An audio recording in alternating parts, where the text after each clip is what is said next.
What's up guys, I'm Ivan Calderon and welcome to my first ever studio tour. So I've spent a good amount of my time researching and watching other people's studio tours, and I said when I have one that I'm proud of, I want to do one of my own. And today is the day, so let's jump right into it. I hope you guys enjoy it.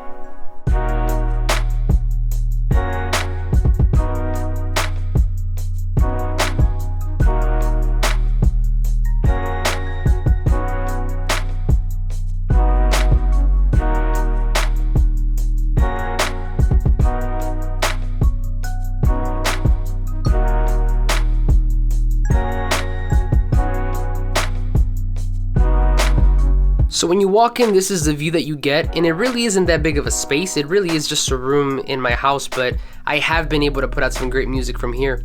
And when I created this space, the idea from the beginning was to create an area that kind of induced creativity and motivated me to work as soon as I walked in, and ultimately helped others do the same. So what I'll do is I'll start clockwise through some of the less interesting things and then work our way around to my desk, and I'll show you guys what I use. So starting off on the wall directly to the left when you walk in, this is the Holsey Manifesto, and I hope I'm saying that correctly. But essentially this is from a company called Holsey. This is their mission statement. And eventually what happened was it became so popular they just printed it into posters for people to buy. But you guys can pause the video if you'd like to read what it says. But it's something that really spoke out to me, and I wanted it to be one of the first few things you saw as soon as you walked in. Moving on over to the right, we have some sound absorption pads. Now these in particular are from Oralex, and for what they're worth, I think they were pretty good. These are, I forgot how much the pack came in, but that's 4 there. I have another 4 there, another 4 behind my desk, and then 2 bass straps there, and 2 other right there. And then to kind of address the issue that a lot of people have with sound absorption pads, if you are recording, especially in a home studio like this, you 100% need these, because you don't want your recordings to sound super thin or hollow, or maybe like you're in a tin can, because sound will bounce off the walls. You have to remember you're in a home studio. This isn't a commercial place where you have treated rooms to record vocals in an isolated area. So if you're recording vocals, absolutely get yourself some of these. As far as mixing goes, I would say the most important thing there before, I mean, don't get me wrong, these will help 100%, but above anything else, I think knowing your room is a far better tool in your repertoire, because if you know how your room sounds, you are better equipped to approach a mix. But moving on, we have some studio art. These 2 pieces here, Veronica actually got for me. That one says that. This is a guitar, which is the second instrument I learned how to play. And up top, we have some more nerdy stuff. We got Spider-Man, Captain America, Iron Man, and together with this Avengers compilation, that was a pack that I bought from a store called Kirkland's. We have one here in Tampa, and I think originally, they're all canvases, but originally they were going for like some crazy price of like $80 or 100 or something crazy like that. But I got them for 20, which was a crazy deal. And I am a huge nerd. I mean, like Star Wars and DC and Marvel, so it definitely fit the vibe. Let me talk to you guys about something real quick. So this right here is probably one of the most important pieces to the studio. And if you have a place like this, try to get something like it, because what happens is whenever I have artists that come in and maybe they bring a friend or whatever the case may be, you want to have a place for people to sit down. And this futon actually serves twofold. One for guests to come over, but sometimes whenever I'm creating, whenever I'm like making a beat or maybe checking a mix, I like to sit here and just listen to what I'm making. It kind of gives me a different perspective. But yeah, I believe I got this futon off of the Rooms to Go warehouse. It was extremely cheap, so definitely a must. And these are some ugly cushions, or so I've been told, but whatever. Here we have more art. Now this here was actually the first piece that I put up in the studio. It was given to me by my friend Pedro, so shout out to him. And then here at the bottom we just have a shelf with a salt lamp, Fallout, Darth Vader bobblehead, Iron Man, 3CPO, a candle that I've burnt out that I've yet to replace. And then this is a piece that I actually got from Veronica. She brought it back from India whenever she went to a friend's wedding. some books because I love to read, especially in the morning. And then this piece here I actually got from, I went to A3C last year and SAE was giving them out, but it's just kind of like one of those like stress relievers, but it looked really dope, so I just took one and it kind of lives there. Some more knickknacks and a bunch of old records that, to be quite honest, I just bought for decor. I mean, there's some good stuff there. There's some Earth, Wind & Fire, some Winston Marsalis, and some, I believe, Ray Charles. But yeah, they're just really for decor purposes. Moving on over, we do have a closet. I was intending to turn this into like a vocal booth, but I mainly record a lot of my artists like in this area here. And it's preference, but a lot of the artists that I work with, they tend to be very interactive. Like they'll be here recording and then jump over to the screen and tell me what I need to fix, and then jump right back and record again. So that has worked for me. Maybe I'll turn it into a booth in the future, but for now, it is just a very messy closet. And in here is where I kind of house my microphone until I need it. And basically all this is a Rode NT1A, which is probably one of my favorite microphones, really versatile. But I think I bought it off of eBay on a bundle. It came with this thing here with the windscreen shock mount and then the boom. I forgot how much I paid for it, but it was a pretty good deal. Down at the bottom we have what were my first mixing headphones. These things are relatively cheap. They're the KRK KNS 8400s. Now they're just tracking headphones. I don't really use them to mix anymore. But again, until they're needed, they just kind of sit here. And then this little piece, I bought from Amazon, but I kind of took an old mouse pad and cut it up and used some like zip ties to keep it together, so that way the headphones kind of sit nice and tight there. So on to the next piece, we actually have my guitar rack. It's not too crazy right now, I'll be honest, I only have two. I do intend to get another acoustic, because this here is actually the first that I ever got. Yeah, first acoustic, not first electric. My first electric was like a first act from Walmart. And this one is actually a sub-brand off of Takamine? I never knew how to pronounce that brand. But it's a Jasmine, and it was my first acoustic guitar. Literally, I learned how to play guitar on this thing 10 years ago. That kind of sits there. And then this is my baby. This is a all-black Gibson Les Paul Studio, aka the Black Widow. I actually bought this from a friend back in college. She wanted to get rid of it, and I absolutely took it off her hands. So that sits there. I do intend to sometime in the future maybe get like a Telecaster, maybe like a Strat, a Fender Strat, definitely a bass, and another acoustic. So real quick up top, some more art pieces. We have a Positive Vibes, Work Harder, and then the main one up here, which is the studio sign. These three are actually each one of ones that were created by Danny, one of the artists that I work with. Besides from being a really dope singer, she's also a really good like visual artist, a painter. And I told her that I wanted some pieces to kind of decorate the studio with. That one is pretty dope. I told her I wanted to get a painting of a clock that said "Work Harder." That's what she came up with.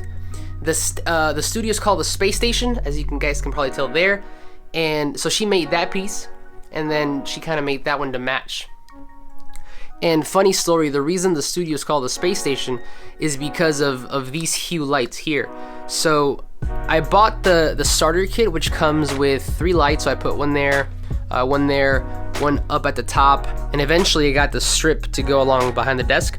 But there's this thing where you can set scenes, and I named one Fire Up the Space Station. And as artists started to come through, I guess it just kind of stuck, and the Space Station studio was born. But anyway, here these lamps are just kind of from IKEA, nothing special. Again, they have Philips Hue bulbs. And what else? Up on the walls we have some dictionary paper prints. I don't know if the girl that I bought these from on Etsy drew them on there or she printed them on there, but that's pretty much Darth Vader in a suit. And to match on the other side, we have a stormtrooper in a suit as well. All right, so on to the good stuff. This right here is kind of like the heart of everything, this in compilation with my sound card, but This is a late 2014 MacBook Pro. I believe the specs on this thing are 2.8 gigahertz i7 with 16 gigs of RAM. And there has been several iterations of MacBook Pros. Apple released new ones this year, but it's working for me, so I don't intend to, get a different one anytime soon. Over on the back, we have my speakers. These are the Yamaha HS80Ms. They're the older versions, not the new ones that came out a few years back. I got these in like 2012, and they were already on the market for a couple years, but they're fantastic. I love these things. They're sitting on more RLX pads, and the stands that they're currently on, I think I got them off of Amazon. I'm gonna try to link as much of the things that I mention here in the description box. But yeah, these are fantastic. The only problem that I've ever had with these is that you can't really raise them up or down because they're fixed. But other than that, extremely sturdy, extremely well done. Moving on over, this here is my MIDI keyboard. This is actually the MK1. I haven't updated. I think they have they had a 261, then they had an advance, but this is still the original, and I literally do not use any of the things up at the top. If I have to use faders or pots, I use them in the box. I use this section really to stop, to go back, to play, to record, but that along with the keys are really the only thing that I use from this keyboard. Your standard Apple keyboard and mouse. This is a really dope coaster that Veronica got me. Now, I love keyboards for melodies, but I cannot for the life of me program drums on keys. So that is why I got this guy. Again, this thing is the original, the MK1. There is a mini now, there is or a micro I should say. There's also a studio, an MK2. This is the original one. And I literally just bought it for the pads because I hate programming drums on keys. So that is that. The monitor on the screen is just some LG monitor that I got when I was in college. I'm 100% sure they don't sell this anymore, but it's just an old monitor that I already had. I didn't want to spend money on a new one. The shelf is also from IKEA. Kind of, I put it together with the legs that you see here. They sell them all separately. But let's see, up here, if you ever have like cables like these, the HDMI that I use to connect to the monitor, or the USB that I use to connect this USB hub to, and they keep falling off your desk, well, this might be the solution to your problem. This thing just kind of sits there, and whenever it's time to put these away, I just kind of fit them between these little grooves. Some plugs, shaker, nothing crazy. This thing below is my USB hub. This is from Anchor, and I also got it from Amazon. So here we have a USB drive. This is the licensor key thing for Nexus. The keyboard is plugged into here, the machine is plugged into here, external drive, and my iLock. As far as the drives go, this is a dedicated 2 terabyte Western Digital sound card for samples, like one shots and stuff like that, like drums and melodies and loops. I did have another one that's set on the other side here for sessions because I never run anything off my computer. My computer is strictly just for programs and for software and plugins and all that kind of stuff. I store all my samples and all my sessions on external drives. It makes the computer a lot more efficient. But the 1 terabyte, that one that I had for sessions, it crashed a few years back. So right now I currently have a 5 terabyte Seagate. This was supposed to be only for backups, but because I'm missing a hard drive, I'm using it to store sessions currently as well. But I will be getting some Glyph drives that I'll be replacing or using to replace the Western Digital ones. So this is kind of like the second most important piece of my studio. This is the Apollo Twin Duo. This is my audio interface or sound card, whichever you prefer. This does connect via Thunderbolt to my Mac. And the reason I love it so much is because this thing kind of has like a console software that you are able to use their analog emulations of classic hardware gear and track your vocals and your instruments on the way in and commit using these plugins. And the cool thing is that these emulations are probably some of the closest in the industry to the traditional analog gear. But the other really awesome thing about it is that it's kind of like a computer in its own because all the processing for the plugins happens inside that box. So it doesn't tax my CPU on my MacBook. It all happens in there. Let's see what else. So this is just a remote for the TV. This is tells me how humid it is in the room. It doesn't have any batteries though, so I'm not even using it. Let's see. This thing here is my mono speaker. So this is probably one of the crappiest speakers I've ever heard. And if you know, as a mixing engineer, a crappy speaker is actually a really great thing to have in the studio because it allows you to reference your mixes in what would be like a consumer grade speaker, maybe like cars, and it is really mid-range heavy, and it's extremely terrible. But I don't think they sell them anymore. This one is from Behringer. It's called the Baritone, but I do believe they're discontinued. There's a bunch of others. There's I think Aventone, the Mix Cubes. Those are pretty good too. But that's currently what I'm using, and again, they're sitting on RLX pads. Let's see. This is just a tripod that I use to record a couple things. This used to be my chair that I sat on. I think I bought it off of Staples for like 50 bucks, and for like 2 years it worked. But the problem was that I was sitting at a desk for like 16 hours is not ideal, and eventually I got to a point where my lower back was really hurting. So eventually I just invested in a chair, and ever since then my back has been fantastic. But this is the chair that I'm using now. This is a Serta, which is pretty much the company that makes the mattresses. But this thing's awesome because it has great support, has a lumbar section or a lumbar support section here, so you know my back is thanking me. Onto the rack at the bottom. I did have the intention of making this into like a hybrid studio, and maybe I will one day when I get a bigger space, but for now a lot of my stuff, a lot of my plugins are in the box. So mainly what I use this for is to house a couple pieces of gear that I rarely use, but pretty much the one at the top is probably your most important one. If you guys want, I'll make like essential pieces of gear for, you know, producers or mixing audio engineers, but this one here at the top is a must-have. This is a power conditioner, and without going too much into detail, pretty much what it does, think of a power conditioner like a studio grade professional surge protector, because the idea is you plug in all your gear, all your stuff into this thing here, and this is actually what plugs into the wall. Reason being is, for example, if there's like a thunderstorm or a power outage, and you know, this will protect your gear as opposed to everything else just kind of frying. And that actually happened to me about 2 days ago. We had a severe thunderstorm here in Tampa, and everything just shut off while I was working, but because of this thing, I was able to, you know, not lose any of my gear. But this here, if you guys are curious, this is the Furman PL Plus C. So that's that. There's another version that has like numbers, so you can see the actual voltage. This just has an LED light, so I mean, take your pick.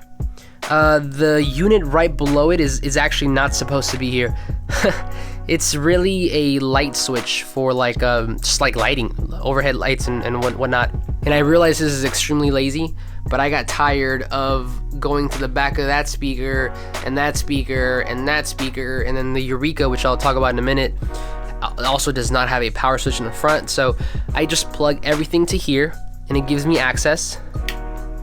And then I plug this thing into the power conditioner. So here I have left speaker, right speaker, mono speaker, Eureka, the overhead lights, which are the ones that are sitting or right there. And I still have 3 more options to use. The unit below that is empty, which is very poorly used as a labeling kind of rack unit, which was very carelessly done with masking tape, but that's, you know. This is another empty space, but I do want to turn it eventually. I want to buy a PreSonus Central Station, just because I have 1 set of speakers, 2 set of speakers. I want to get another set of speakers to get more reference points, but having that will definitely help in the studio. Right below it, we have a PreSonus Eureka, which is a channel strip pretty much. So it has your basic compressor and EQ. It is also a preamp, so you can plug in your microphones and your line inputs like guitars and what have you. Now the cool thing is that there's this little button here, and you can press it to tell it whether you want it to be compressor first, then EQ, or EQ, then compressor. and it also has a saturation and impedance knob, which is extremely useful. Right below it is my last piece of gear. That there is an Avid 11 rack. Pretty much what it is a box that emulates guitar tones, amp tones. Think of it as like the little brother to the Kemper, if you guys are familiar with that. But essentially, you're able to like jigsaw puzzle the whole thing together. You can put your favorite amp with your favorite microphone, cabinets, like all that jazz. Plug in your guitar. You have delay options, reverb options. So that thing is extremely useful. And the special thing about it is that it's also an audio interface. So really, if you record a lot of guitar, you record a lot of bands, this could be your unit. This could be your unit because you can plug in your microphone, your guitar, so on and so forth. I mean, there's multiple options. If you guys see here, this is the input for the microphone. You have your 48 volts, your pad, your gain, for your headphones, your output to amp, guitar input, and then a whole bunch of options. So this could be your guy. And then just a quick pro tip: if you can, try not to buy any hardware gear new, because don't do it. I got both of these off of eBay for like a fraction of the cost. This one is also discontinued, so I got it even cheaper. But if you're gonna buy hardware gear, or really most gear besides like software, try to get them used, because a lot of times they'll be in good condition and you'll get a heck of a deal. Oh, and the rack is from Odyssey. This I also got from Amazon, but it's an 8-space rack. It's carpeted, so it's really, really cool. Let's see. As far as like cable management goes, if you guys can see at the bottom, I do have like these grid lock thingies that I also got from Amazon. Clearly, that's one of my favorite shopping places. But they stick to the bottom of your table, and you're able to kind of put the cables in between the grooves so they don't fall down. And that, in conjunction with the neoprene sleeves that you see there, and there's one on this side, it just kind of tidied up my desk. Basic loop pedal there, or not loop pedal, sustain pedal. I think I covered everything. Oh, and as far as like software goes, I use the Persona Studio One. My first piece of software or DAW that I ever used was a Fruity Loops. I think that's pretty standard for most people who begin in production. But then I switched over to Logic 9, and I didn't like it. I thought it was kind of bland. But then a friend put me on to Studio One by Personas, and I've loved it ever since. I mean, I produce there, I mix there, everything happens in Studio One, and I absolutely love it. Alright guys, that in essence is my studio. I hope you guys enjoyed the tour. If you did like this video, give it a thumbs up, share it with whoever you see fit, and by all means, if you guys have any questions, leave them down in the comment section or email me. I would be more than happy to answer them for you. But again, thank you guys for watching, and I will see you guys on the next one.